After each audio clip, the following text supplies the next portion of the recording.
প্রধানমন্ত্রী হিসেবে প্রথম ঈদ, তাই উচ্ছ্বাসটাও ফুটে ওঠে সরকার প্রধানের হাসিতে। স্ত্রী ডাক্তার জুবাইদা রহমান ও মেয়ে ব্যারিস্টার জাইমা রহমানকে সঙ্গে নিয়ে রাষ্ট্রীয় অতিথি ভবন যমুনায় তারেক রহমান। ধীরে ধীরে নির্দিষ্ট স্থানে এগিয়ে আসতে সাধারণ মানুষের ঢল নামে প্রধানমন্ত্রীকে ঘিরে। তাদের উচ্ছ্বাসের বহিঃপ্রকাশ ঘটে সরকার প্রধানের সঙ্গে ঈদ শুভেচ্ছা বিনিময় করতে পেরে।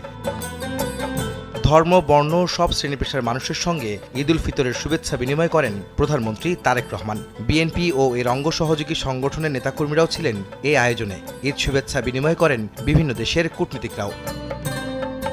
পরে গণমাধ্যমে কথা বলেন সরকার প্রধান। বহু বছর পর দেশের মানুষের সঙ্গে ঈদ করতে পেরে মহান সৃষ্টিকর্তার শুকরিয়া আদায় করেন তারেক রহমান। দেশবাসীকে আমি আবারও আজকের পবিত্র ঈদ উল ফিতরের ঈদ শুভেচ্ছা জানাচ্ছি।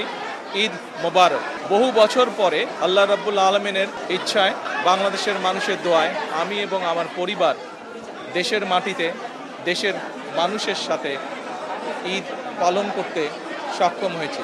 তার জন্য আমি প্রথমেই আল্লাহ রাব্বুল আলামিনের দরবারে শুকরিয়া আদায় করছি।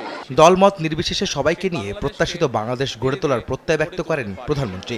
আজকের এই ঈদের দিনে দেশবাসীর কাছে আমি দোয়া চাই, একই সাথে দেশবাসীর কাছে আমি অনুরোধ জানাবো যে আপনাদের সহযোগিতা যদি থাকে, ইনশাল্লাহ আপনাদের এই নির্বাচিত সরকার দেশকে আপনাদের চাওয়া অনুযায়ী দেশ গঠনের কাজে সর্বোচ্চ শক্তি দিয়ে চেষ্টা চালিয়ে যাবে।